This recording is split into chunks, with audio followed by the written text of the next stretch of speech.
wa nínú ilé ṣé mo sọ fún wa ẹ rí pé ní ọ̀sẹ̀ tó kọjá ẹ̀yin tẹ́ ní àǹfààní láti wà lórí ètò ẹ ti ní oore ọ̀fẹ́ láti bá àlejò wa pàdé tí wọ́n wá kì í ṣe àlejò mọ́ lórí ètò ìtorí nǹkan tá à ń gbé yẹ̀wò nǹkan tẹ́ pé ẹ̀yin náà ti mọ̀ pé lórí ètò Lóyin Ládùn tá bá ti di pé a bẹ̀rẹ̀ sí ní tẹpá mọ́ nǹkan kan kíní yẹn ó nídìí ni ó dẹ̀ láti jẹ́ nǹkan tó yẹ pé ó ṣe pàtàkì ọ̀rọ̀ àwọn onítẹ̀gzí òun náà ni à ń gbé yẹ̀wò láti bí ọ̀sẹ̀ méjì sí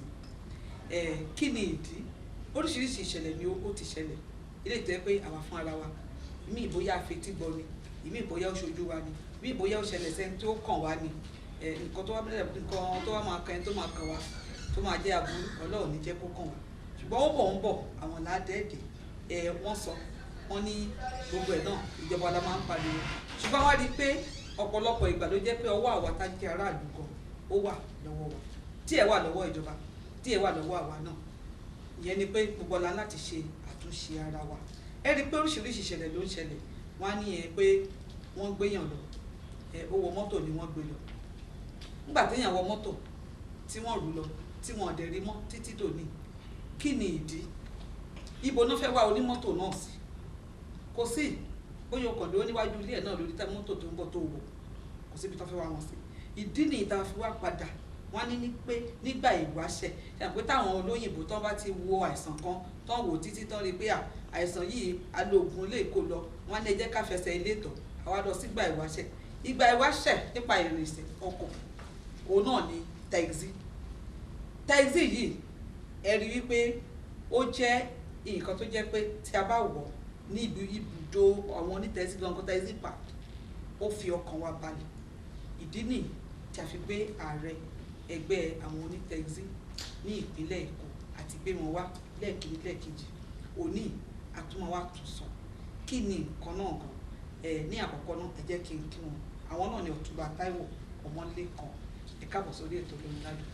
ẹ káàbọ̀ sórí ètò. ẹ ṣe olóòtú. ẹ kú iṣẹ́ ìlú torí à ń gbé yín dìde láti ibi tán ti wá ń jìnnà ṣùgbọ́n táwa ti pè wọ́n wá tún ní kò ṣe nǹkan kan àwọn á tún wá bẹ́ẹ̀ ni wọ́n ń wá ìdí tó fi ń wá òun náà ní wípé wọ́n jẹ́ ọmọ Nàìjíríà rere bẹ́ẹ̀ ni gbogbo àwa náà tí a wà nínú ilé tí ẹ̀ ń bá wa ká lọ ẹ sọ fáwọn tó kù wípé ní abala tá a dé dúró yìí a fẹ́ kí gbogbo wa kí a darapọ̀ ẹ̀yin tẹ́ bá tún ní ìbéèrè náà ẹ̀yin má ṣe yọnu àdá yín lóhùn bí ẹ ṣe máa pè wá a sọ fún yín Akeem. tó bàbá wa àdúpẹ́ púpọ̀ lọ́wọ́ yín pé ẹ ti ẹ̀ ń gbìyànjú àdẹ̀rí ìlàkàkà yín wípé kí ìṣẹ̀dálẹ̀ ìgbòdìgbòkọ ọkọ̀ nípínlẹ̀ Èkó kó máa parẹ́ torí táàsì ni gbogbo wa mọ̀ yẹ́lò táàsì túbọ̀ wá bá wa ṣe àlàyé èwo ló tọ́ nínú ẹni tó wọ táàsì ní park àtẹni tó lọ mú títì ẹ túbọ̀ bá wa ṣàlàyé fún àǹfààní àwọn tó kọ́kọ́ ń rí yín fún ìgbà àkọ́kọ́. ẹ ṣe olóòtú lẹ́ẹ̀kan sí mo kí gbogbo ọmọ ẹgbẹ́ Lagos State Taxi Drivers and Cab Operators Association àwọn àyè la máa wà. sẹ́rí taxi ó ti wà tipẹ́ ní orílẹ̀-èdè Nàìjíríà Lagos State Taxi òun ni alákọ̀ọ́kọ́ tí àkọ́kọ́ ní gbogbo orílẹ̀-èdè Nàìjíríà kó tó di pé a gba òmìnira wọn kì í kun taxi nígbà tí a gba òmìnira oníkàkú Western Taxi wà Federal Taxi wà Western Taxi ò lè kọjá ìdí òru ṣùgbọ́n Federal Taxi àwọn ni wọ́n ná gbogbo Victoria Island Ìkòyí gbogbo ẹ̀ nígbà tó wá di 1979 tí Alhaji Akande èdè wọn náà sọ pé ẹ jẹ́ kí a ní taxi tá a máa mọ̀ ní taxi ìpínlẹ̀ Èkó ká dára wa mọ̀ ẹ jẹ́ ká fún wọn ní identity tá a mọ̀ ní ọ̀dà tó sọ pé gbogbo taxi kan kò sí yẹ́lò dánfó náà kan kò sí yẹ́lò ẹ lè mọ̀ ìgbé tẹ́ bá lọ láti Èkó lọ sí state ní wọ́n ti mọ̀ pé taxi Èkó ni kò sí ìpínlẹ̀ ní gbogbo Nàìjíríà tí ò ní taxi títí nílùú òyìnbó náà wọ́n ní taxi títí wọn so àwa wá ní taxi park 232 òun ló fún wa ní edge advantage lórí ju àwọn ìyókù lọ nítorí pé ní àwọn ìyókù wọn ní taxi park wọ́n máa ń dúró sẹ́gbẹ̀ẹ́ títí káàkiri ni ṣùgbọ́n àwa ní taxi park tó jẹ́ pé èèyàn lè rìn wá síbẹ̀ wá wọ taxi ẹni tó bá dẹ̀ rìn wá sí taxi park tó wá wọ taxi tó bá wù kó sùn lọ tó bá wù kó gbàgbé fóònù ẹ̀ tó bá wù kó gbàgbé owó mo fi dá yín lójú ó máa rí torí pé abẹ́rẹ́ ti wà olókùn nídìí. Pẹ̀lú Lagos State Government a tún wá ní nǹkan tí wọ́n pè ní data gbogbo ọmọ ẹgbẹ́ wa fingerprint gbogbo abáyà la ṣe tó jẹ́ pé tí wọ́n bá sọ pé bí orúkọ mi sì tí wọ́n bá click ẹ̀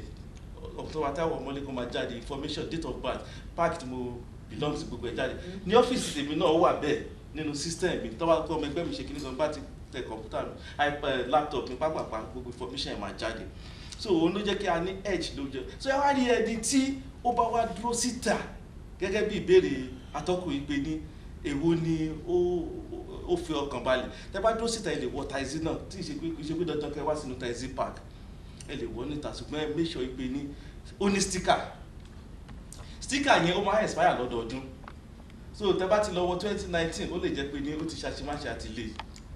so ẹ má wọlé ẹ ṣùgbọ́n ètò wa jẹ́ 2020 ẹ lórúkọ wa Gàdàgbà Lagos State Taxi Drivers and Cab Operators Association sẹ́ni local government tó wá belong sí ó máa indicate bóyá Sùúrùlérè ni o bóyá Agége ni o bóyá Ìkẹjà ni o bóyá Àlìmọ̀ṣọ́ máa indicate àwọn tó wá sọ taxi park ẹ̀ láàrin báyìí ó lè sọ pé Dọ̀gbẹ̀mú international taxi park ẹ ti mọ̀ pé Àlìmọ̀ṣọ́ ni branch tó bá ti ní additional taxi park ẹ ti mọ̀ pé Sùúrùlérè branch tó kọ́ máa kọ Sùúrùlérè sí ó tún wá ní nọ́mbà 1 2 3 4 kankan báyìí so tẹ bá rírun kan báyìí tẹ wá gbàgbé nǹkan very easy tó bá jẹ́ Nissan lẹ́wọ̀ ni o bóyá Toyota ni o bóyá Volvo ni o mọ́tò tí mo wọ̀ Volvo ni o sticker báyìí ni o àwa jáde fún yín so ó jẹ́ kí abẹ́rẹ́ wa kó lókun nítorí ṣùgbọ́n àwọn tọ́kàn ń dádúró síta tí wọ́n ní sticker tán nìkan tó pé wọ́n ó tó gbó cheap wọ́n wọ̀ irú ẹ̀ ni wọ́n jíyàn gbé tí wọ́n ti ẹlòmíì wọ́ sílẹ̀ ẹ̀jẹ̀ wọn pé ritualist pọ̀ níta ní sìkọ́lọ̀ ṣàánú wa ni tẹ bá lọ sí ibi GRA kẹjẹ ẹ rí wọn tó pọ̀ rẹpẹtẹ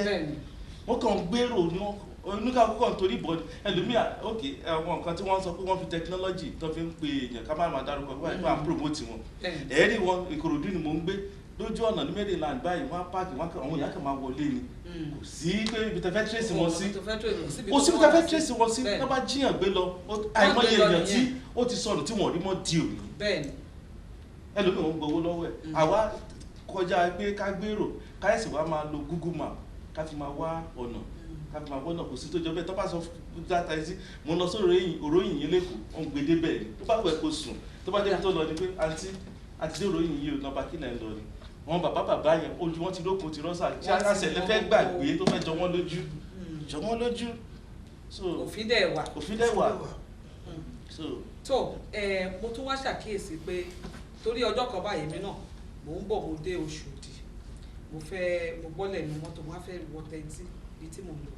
mo dẹ̀ rí pé bí arú ti tarmac tó wà ń bẹ̀ yẹn wọ́n ṣe àyè ibì kan tó ń kọ taxi kìíní tí bọ̀tì mo débẹ̀ wọ́n á rí pé mi ì rí taxi kankan kí ló ṣẹlẹ̀ ṣé gbogbo àwọn kí ni ìgbésẹ̀ ǹjẹ́ ti bí ìgbésẹ̀ kankan láti rí pé gbogbo àwọn bíi bí arú ti tarmac wọ̀nyẹn wọ́n ní space fún àwọn taxi park níbẹ̀. ẹ ṣe olóòtú sẹ́yìn bí wọ́n ṣe ń kọ́ bí àwọn ti terminus káàkiri náà gọ́vnà Ambode àti kọ lẹ́tà ìgbà yẹn mi tẹ̀ tí di ààrẹ onítaxi akọ̀wé ni mo wà mo kọ lẹ́tà sí Alamata tí wọ́n dẹ̀ dá mi lóhùn padà wípé táwọn bá ti parí gbogbo bus terminus yẹn wọ́n máa fún wa ní àyè tá a máa lò ní taxi àdúpẹ́ lọ́rùn nígbà tí wọ́n wá parí mo tẹ̀sí tí wọ́n kọ lẹ́tà wípé ní Òṣòdì yìí o ní terminal 2 and 3 a rí pé àwọn bus wọ́n ti kó wọn wọlé wọn tó ń nọ́mbàdàn tó ń lóṣogbo tó ń lòlò kankan àwọn interstate ṣá wọ́n ti kó wọn níbi tẹ́ bá gbà láti máa lọ sí Òṣòdì Òkè yẹn tẹ́ wá rí láti máa lọ sí Agége motor road ẹ̀rí ibì kan wọ́n kọ taxi rank wọ́n kọ síbẹ̀ àwọn sọ pé àdúpẹ́ yín lọ́wọ́ yín o ẹ kú tẹ̀ tí bá wa create àyè taxi rank afẹ́kọ́ wọn taxi wa wọlé wọ́n ní irú taxi wa ní yellow taxi wọ́n ní rárá o wọ́n náà fẹ́ yellow taxi. taxi ìpínlẹ̀ Èkó gan nìyẹn taxi ìpínlẹ̀ Èkó yellow wọ́n lè wò lẹ́fẹ́ wọ́n ní unpainted mo ní kí ni yellow ṣe fún yín wọ́n náà wọn ò like ẹ̀ àwọn ò like ẹ̀ wípé kò ní tìtò àfi unpainted mo ní èmi gangan ní taxi fully akọ̀dẹ̀ ní taxi mi mo ní òkè ẹ jẹ́ ká select taxi tó bá jẹ́ mẹ́wàá ni tó clean tó ní AC kákó síbẹ̀ wọ́n ní wọ́n fẹ́ sẹ́ni ní 2010 wọ́n ṣe World Black Heritage Festival ní Èkó Badagry ni wọ́n ti ṣe World Black Heritage Festival ìgbà yẹn Lagos State Government under Governor Raji Fashola wọ́n kó 100 Toyota Corolla fún wa tọ́ni ká sanwó ẹ̀ ní owó pọ̀ 100 Walter Carrington ó ti ṣaláìsí nísìnyí former ambassador of United States of America to Nigeria Taizi ló ń lò fún odidi ọ̀sẹ̀ kan tó ń gbé láti Èkó hotel lọ sí Badagry. Professor Wọlé Ṣóyínká Taizi ni wọ́n ń lò. Commissioner Deputy Governor Princess Orelope Taizi ni wọ́n ń lò. Governor Fáṣọlá Taizi ni wọ́n ń lò. Lọ sí Badagry ni o a máa wà mẹ́ láti àárọ̀ tó bá di 9 alẹ́ a dá wọn padà sí hotel wọn fún odidi ọ̀sẹ̀ kan. tí ò dẹ̀ sí wàhálà. Kò sí Yellow Taizi gbayì Governor Fáṣọlá support wa the senior ní for Governor Fáṣọlá yìí ń bá governor tó jẹ this thing boss Babájídé Sanwó-Olú sọ̀rọ̀ ìpè ní ẹ ràn wọ́n ní Taizi lọ́wọ́ ẹ ràn wọ́n lọ́wọ́ Pride Èkó ni Yellow Taizi kò gbúdọ̀ parẹ́ identity Èkó ni báwo la ṣe á fẹ́ pàdé identity pé ẹ ràn wọ́n lọ́wọ́ tí ẹ bá ní mọ́tò wọn dàgbà ẹ ràn wọ́n ǹjẹ́ ẹ mọ̀ pé lọ́wọ́lọ́wọ́ mo yẹ sọ yìí àti ní báńkì tó ti wọ́pọ̀ wà ní 500 million pé àwọn fẹ́ ràn wá lọ́wọ́ láti ra mọ́tò tó clean tó dálẹ̀ kọjá full AC ṣùgbọ́n tó ń bá wa lẹ́rù rí pé má wẹ́ state yìí ẹ lè bí pé local airport sí international airport Taizi ò lè kọjá ẹ mú owó yín dání báyìí ẹ fẹ́ sanwó wọn ní kò lè kọjá ṣùgbọ́n àwọn eléyìí tí tó pé wọ́n ní red plate number sẹ́wọ̀n pé red plate number náà commercial ni wọ́n á wo other side wọ́n á dẹ̀ kọjá ṣé bá ti rí Yellow Taizi báyìí tí wọ́n bá fi lè mú ó lè ná 100,000 wọ́n ní kò lè kọjá mo ní ṣé caterpillar ní Taizi ni tó fẹ́ wú ojú ọ̀nà ní international airport ní departure ẹ kàn rọra já èrò ní o kẹ̀dẹ̀ máa lọ ẹ má tiẹ̀ dábàá pẹ́fẹ́ gbèrò ẹ máa lọ ní tẹ́ bá fi lè gbèrò títí tí ẹ bá ẹ. ó dàbẹ̀ pé a máa gbé ìgbésẹ̀ kan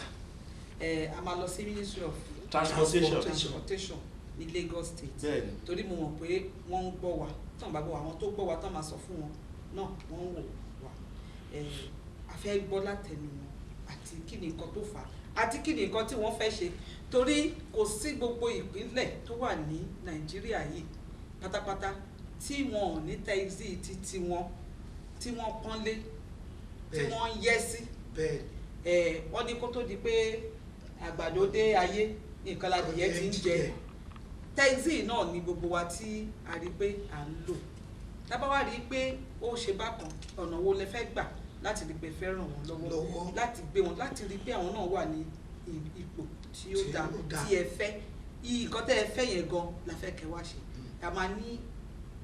àwọn náà máa gbé ìgbésẹ̀ a gbọ́dọ̀ lọ wádìí láti lọ ṣe ìwádìí a gbọ́dọ̀ lọ wádìí. ṣé ẹ ní bíi platform tí ẹ ti máa ń bá àwọn èèyàn yín sọ̀rọ̀. ẹ ṣe olóòtú àwọn kan sọ̀rọ̀ wọ́n ní ayé ti da ayé technology wípé ṣe àdó pé àwọn ọ̀sẹ̀ máa ní wá sí Taizi park wá gbé Taizi àníọ̀dà tó bá níbẹ̀ àwa náà àdùmọ̀wé níwọ̀nba tàà náà bá lọ ṣe EcoCab tó jẹ́ online Taizi application títí wa pé kán máa fi pè wá ó wà ní Play Store ṣé mọ̀ yí pé ní kíní yóò lè operate ẹ̀ dì sí nítorí pé kíni torí pé èèyàn wà nínú estate ẹ̀ ó fẹ́ lo Taizi ó lọ sí online application wa wọn ní kó ẹ̀ṣẹ̀ wá kó lè wọnú estate gbé ẹnìyẹn tó bá tún wá gbé níta wọn ní kò lè wọlé wọn ní kò já kó wá jóbìnrin tó lóyún kó jẹ́ni tó lẹ́rù kó járúgbó tó dẹ̀ fẹ́ sanwó ẹ wá ní kó bọ́lẹ̀ lẹ́nu géètì kó ru ẹrù ẹ̀ sórí kó dẹ̀ fa ọmọ lọ́wọ́ kó máa lọ tó dẹ̀ fẹ́ sanwó ẹ̀ tó pa EcoCab wà nìyẹn tó wá jẹ́ pé ní àwọn painted yẹn wọ́n ń wọ gbogbo ní estate free èwo náà wá tún jalè jù ṣé ìtí kò láìdẹ́ntítì nàbí ètò láìdẹ́ntítì. abẹ́rẹ́ tó lókùn nídìí àti ètò olókùn àti abẹ́rẹ́ tí ò lókùn nídìí. ẹjọ ṣé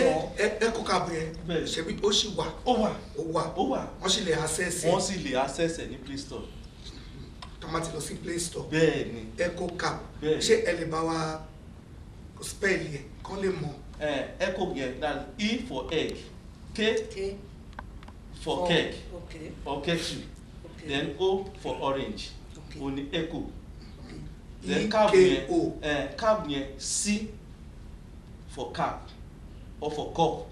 then A for apple B for ball B for so EcoCab ó wá túmọ̀ sí EcoCab ẹnikẹ́ni tó bá ti tẹ̀ báyìí. bẹ́ẹ̀ ni Play Store so ẹ lè download rẹ̀. wọ́n ràn án lọ kájíká lè máa wọ gbọ́ estate kájíká máa ja airport jáde sí local international Unilag náà à ń wọ tẹ́lẹ̀ wọ́n tún jẹ́ ká wọlé mọ́ ẹ̀ tún lè wọ ọkùnrin náà mọ́ báyìí. Èkó hotel tá à ń wọ tẹ́lẹ̀ à tún lè wọlé mọ́. Taizi ni mo máa ń lò. ẹjọ́ lọ ṣé wọ́n fún yín ní ìdí pàtàkì àbí ẹ̀yin ò tiẹ̀ gbégbèsè kankan.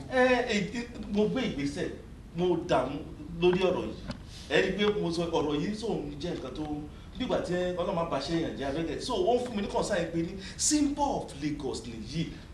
Taxi so gba ìdè bíi pé ọwọ́ Bobby Benson wọ́n fi ń kọrin láyé ìgbà yẹn if you marry taxi driver I don't care. sẹ́wọ̀n adélo fi ṣe fíìmù ṣe gbogbo ẹ̀ níbi tó gba ìdè wọ́n á kí ló tẹ̀ ṣé à ń pààyàn ni àbí àfi wọ́n ní rárá o wípé àwọn ọmọ ẹlòmíì sọ pé wọ́n fẹ́ kí wọ́n mọ̀ pé Taxi náà wọ́n wọ̀. ẹni tó bá fẹ́ kọ́ ọ̀pọ̀ Taxi wọ̀ kò ní wọ̀ kò lè ní pé ẹni tó bá fẹ́ kó òun sẹ́bọ̀ wípé táwọn bá do ọmọ online yẹn private vibe pé wọ́n fi ń ṣakọ wọ́n fi ń pose pé bẹ́ẹ̀ pé mọ́tò ọ̀wọ́n ni ṣùgbọ́n tó bá ti jẹ́ yẹ́lò wọ́n ti mọ̀ pé lélẹ̀ ó ṣàtẹ̀. ṣé ìyẹn náà ló wá kan estate pẹ̀lú ẹni tó ń gbénu estate tó ní kó má wọlé ṣé ìyẹn ló kan school pẹ̀lú ọmọléèwé tó ní kó má wọlé ṣé ìyẹn náà níjọba tí wọ́n á rò tó ní àwọn òfẹ́ yẹ́lò taxi ní taxi ra. ọmọ nǹkan tó fọ́ ni nígbà kan tí mo lọ sí ministry tí mo lọ complain ẹ wá nǹkan ṣe sí pé àwọn pípù yìí ní ká má ṣiṣẹ́ owó òdòwò lọ́rùn ṣùgbọ́n ẹ jẹ́ ká wà lábẹ́ wa so that a lè máa monitor wọn monitor activities wọ́n náà fi ń jalè wọ́n fi ń pààyàn fi ṣe gbogbo ẹ̀ tá bá ti wà lọ́ndà wa ta ní gbogbo information wọn data wọn ẹni tó bá jalè á lè fish ẹ̀ out gbé fún agbófinró níṣẹ́lẹ̀ nìkan dá mi lónìí bẹ́ẹ̀ pé ní ẹ lọ fèsì iṣẹ́ títí yín ni owó ẹ fi wọ́n lọ́rùn sílẹ̀ ẹ fi wọ́n lọ́rùn sílẹ̀ léyìí tó fi hàn yín pé ní ẹlòmíì náà ní mọ́tò tó gbé sọ́dọ̀ àwọn tí àìpọ́n eléyìí ò ra mọ́tò bírú àwa ra mọ́tò à ń gbé fọ́mọ ẹgbẹ́ wa tó bá sanwó tán ó di títì ẹ̀ gbogbo mọ́tò 750 tí mo ní àrà láyé Fáṣọlá ẹ̀ wọ́n ìsanwó tán ló di títì wọn drive to home làwọn ṣe àfihàn empower àwọn mẹ́mbà wa ni ṣùgbọ́n wọn online application yìí wọ́n ń wà fún wọn 25% ni wọ́n ń gbà tó bá ti pèrò fún wọn báyìí wọ́n máa yọ 25% nínú owó tí wọ́n bá gbé so ọ̀pọ̀lọpọ̀ èèyàn àwọn civil servant kan ṣe náà ra mọ́tò tán gbèsè àwọn ọ̀dà wọn so wọ́n wá try láti máa protect interest. kò wá nídìí bí ara ìbéèrè náà nìyẹn ṣùgbọ́n tó bá wo ewu tó wá wà nínú ẹ̀ àti pé a lè torí pé a wá rí ìyàwó ká wá ní ìyálé kó kẹ́rù kó bọ́ta kò ṣeé ṣe ọkọ yẹn fẹ́ náà kò bójú tí èèyàn bá wá fẹ́ darapọ̀ mọ́ ẹgbẹ́ onítaxi ìgbésẹ̀ wo ni wọ́n máa ń lò. alákọ̀ọ́kọ́ kò sẹ́ni tí ò lè darapọ̀ mọ́ wa tó bá jẹ́ ọmọ Nàìjíríà kó sà ti pé ọmọ ọdún méjìdínlógún 18 years kó dẹ̀ mọ mọ́tò wà ó máa ní driver's license professional driver's license so lẹ́yìn yẹn ó máa lọ sí Lagos State Drivers Institute wọ́n máa ṣe training fún níbẹ̀ torí pé ẹni tó ń wa commercial ó yàtọ̀ sẹ́ni tó ń wa private so wọ́n máa ṣe training fún wọn satisfy pé wà òkè wọ́n á fún ní ìwé kan tí wọ́n ń pè ní LASD certificate bíi driver's license náà lọ́dọọdún ni a máa rí inú ẹ̀ tó bá ti ní gbogbo yẹn a fún ní ìwé kan tó máa fi gbogbo information ẹ̀ sí a fi passport ẹ̀ sí a ní guarantor a lọ mọlé ẹ̀ ká má lọ gba ọ̀daràn sí inú ẹgbẹ́ wa tá bá ti mọ gbogbo nǹkan báyìí tá a dẹ̀ rí pé ọmọ mọ́tò wà ó darapọ̀ mọ́ wa náà ní ọ̀dọ̀ ọmọ ẹgbẹ́ wa ni tí ò bá tún wá ní mọ́tò tá a dẹ̀ rí pé ọmọ mọ́tò wà á gbé mọ́tò fún tó máa deliver fún wa yàtọ̀ sí yẹn nínú àwọn scheme tá à ń ṣe náà tó jẹ́ pé ní drive to home ni ó lè jẹ àǹfààní nínú ẹ̀ a gba mọ́tò tó bá dẹ̀ ti sanwó ẹ̀ tán ó parí mọ́tò títí tiẹ̀ ni a dẹ̀ ní òfin nínú ẹgbẹ́ wa a máa fún ní constitution wa pé lọ́ọ̀ká o òfin wa nìyí o gbọ́dọ̀ tapá sí òfin wa o. èmi tún sì máa kẹ̀kan torí pé lẹ́yìn tí a bá ti lọ sí táwa náà bá ti ṣe ìwádìí láti gbé ìgbésẹ̀ nǹkan tí wọ́n bá sọ ó ṣeéṣe kó ní ẹ̀sùn kan tí wọ́n máa fi kan àwọn yellow taxi àjẹkẹ̀yìn náà mọ̀ ẹ̀tún wa wá àjọwáyọ̀ náà mọ̀ ẹ̀. kò sí ìgbà tẹ́ pè mí tí mi ò dá yín lóhùn. a máa fẹ́ kí ẹ sọ àdírẹ́sì ọ́fíìsì yín àti ibi tó ń lè pè yín sí ọ̀pọ̀lọpọ̀ tó ń wò wá nílé wọ́n lè fẹ́ bá yín sọ̀rọ̀ tí wọ́n fẹ́ sọ fáwọn. ọ́fíìsì wa wà ní nọ́mbà 35 Adéyẹmí Street off Church Street ní Òṣòdì lẹ́gbẹ̀ẹ́ Òṣòdì sọ̀lọ̀ local government. ẹ ṣe tó àlọ àbọ̀ àbọ̀mọjẹ́ ẹ̀yin náà dẹ̀ rí ẹ rí pé ọ̀pọ̀lọpọ̀ ọ̀rọ̀ òun náà ni àti gbé sọ ọ̀rọ̀ tó kàn wá ó kàn yín ó kàn gbogbo wa ni torí gbogbo wa ni à ń jáde tá à ń wọlé ó jáde kò wọlé Ọlọ́run ní jẹ́ kó jẹ́ ìpín gbogbo wa ọ̀pọ̀lọpọ̀ ló yẹ kó wọ́n ti jáde wọn ò wọlé wọn á ní wọ́n rí owó mọ́tò kan gbé lọ one chance kìíní kan chance ó ń bọ̀ àwọn ládẹ́ẹ̀dẹ́ àwa náà jẹ́ ká rí pé à ń ṣọ́ ara wa. Ẹ má jẹ́ kí a máa rojú owó. Ọ̀pọ̀lọpọ̀ máa ní tí bá lọ wọ sọ́lẹ̀ bẹ́ẹ̀ lómi gan bóyá ṣe ló ń travel dípò kó wọ mọ́tò ní park á ní òun lọ wọ sọ́lẹ̀ èló ló fẹ́ fi dín bóyá 500 naira láfi sọ ẹ̀mí rẹ̀ tá a sọ dànù. Bó ṣe jẹ́ náà nìyẹn ní àárín ìpínlẹ̀ Èkó tá bá fẹ́ wọ taxi tá fẹ́ wọ mọ́tò ká rí ká lọ sí taxi park kí a lọ sí park odidi 200 and something parks náà ló wà ní ìpínlẹ̀ Èkó kò sí àdúgbò bí tá a gbà tí kò ní sí park ńbẹ taxi park ẹ jẹ́ ká wo taxi park ká lọ síbẹ̀ ká lọ mú taxi tí a bá fẹ́ wọ. tí ó bá tiẹ̀ tún rú wọn lójú tí wọ́n mọ̀ bí tí park wà kọ́ndẹ̀ rárá tẹ EKOCAB EKOCAB wọ́n á fi wọ̀n wọ́n ibi tí park wà. Ètò Olóyin Ládùn ó sì ń tẹ̀síwájú a fi àsìkò yìí a fi dúpẹ́ lọ́wọ́ ààrẹ ẹgbẹ́ gbogbo àwọn onítẹ́gì àti oníkabúkabú nípínlẹ̀ Èkó Ọ̀túnba Táíwò Ọmọlékan fún ààyè tí wọ́n fi sílẹ̀ tí wọ́n wá láti wá jẹ́ wa ẹ ṣé àdúpẹ́. Ológo dídán orin ni ó wà níbẹ̀. Ẹ ṣé olóòtú. Eléyìí náà àdúrà ni wọ́n ní àdúrà gbogbo nǹkan tó dáa fún fàdúrà. Àdúrà gbogbo àgbà. Àbí o. Ètò Olóyin Ládùn ó sì ń tẹ̀síwájú.